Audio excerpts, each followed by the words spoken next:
Hello, gentle viewer. Now, I don't know if you know, but Polygon has released an analysis article about the current impact that the $70 video game is going to have on the next generation. And the reason this has all come up is because last week 2K Sports announced that it would raise the price of NBA 2K21 by $10 from $59.99 to $69.99 for next generation video game consoles. Now, they buried the lead on this, but they talk about the all the different implications of this. But then at the very end, they say, "Oh yeah, by the way, you can still buy it for $59.99 on Xbox, um, Xbox One X." Uh, and so there's that going on. But basically, let's get into the bells and whistles of this, so to speak, and talk about why this is an issue and why people are being rational slash irrational about this whole change. Because the first thing, I'm not going to read this verbatim, obviously, but a lot of people have been springing up when this came out saying, hey, this is bad news. This is bad for the industry. It's going to ruin things. If they're going to add $10 to the cost, they better get rid of microtransactions, which isn't going to happen.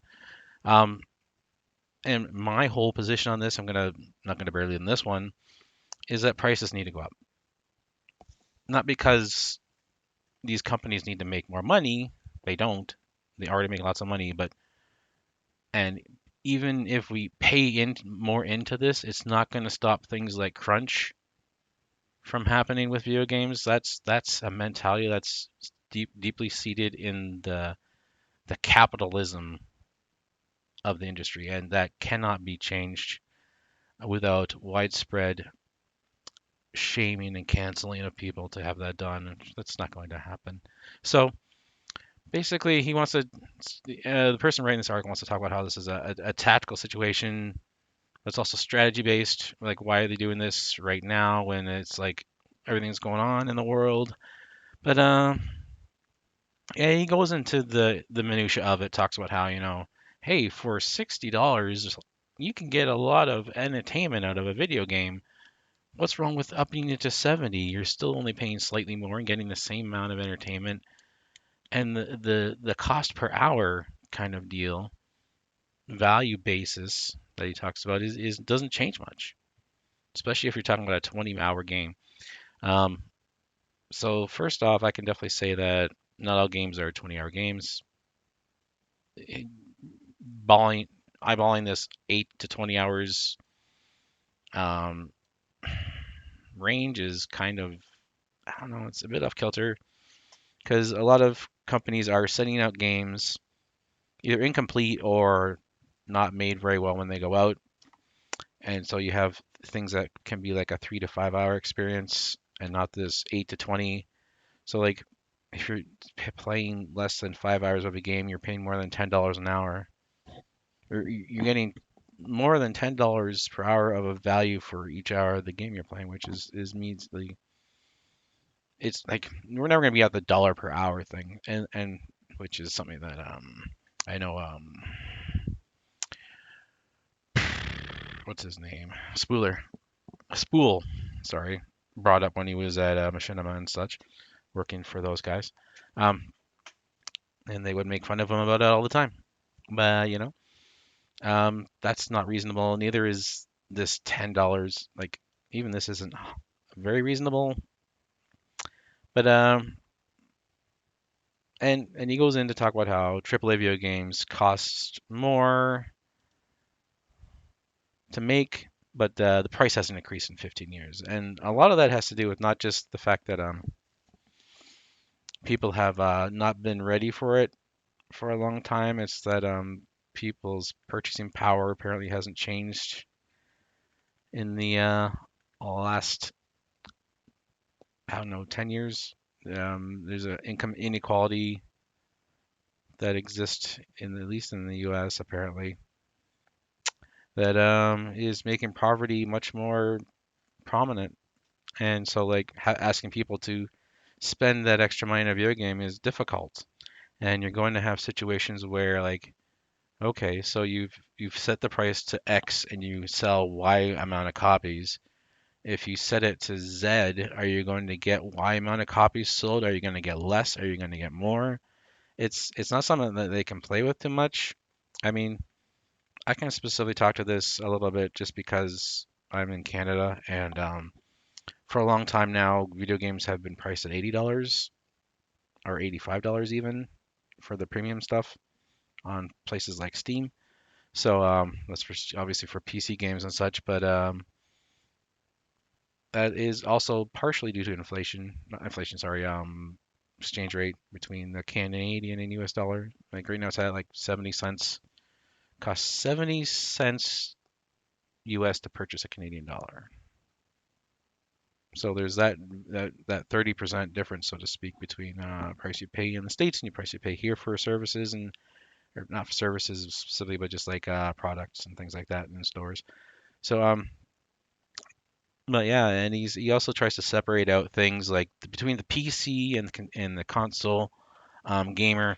Um, Console gamer is going to be more willing to like fork out that extra money because they come to the table all the time and buy these games. Where does he talk about that here?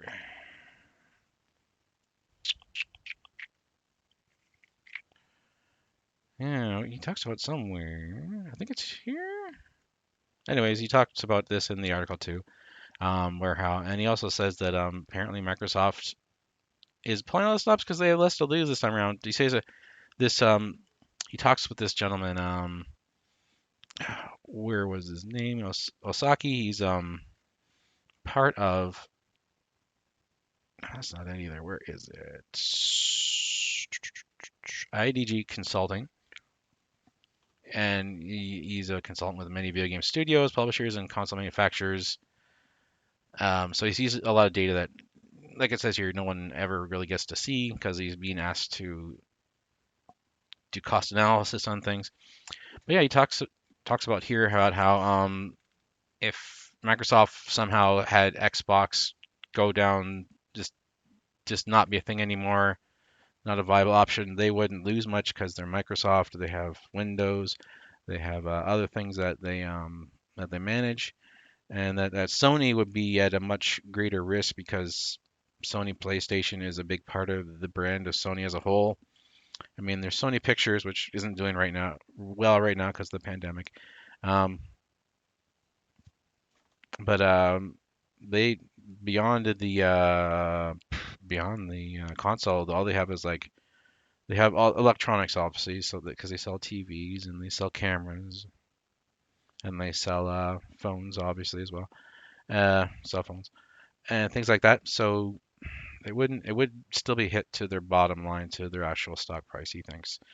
And yeah, so just and like just to sort of summarize here, talks about how things are going to change, things are going to have to shift because of just the cost of making video games, and he somehow feels that by making this a bigger piece of the pie by increasing the price of console games for the next generation, it's going to help the developers over time, and I can't really see that happening. I mean, part of me says, yeah, we need to raise prices because inflation. Things should be going up because it's just natural for everything else is going up. Why aren't video games and their cost as a whole going up?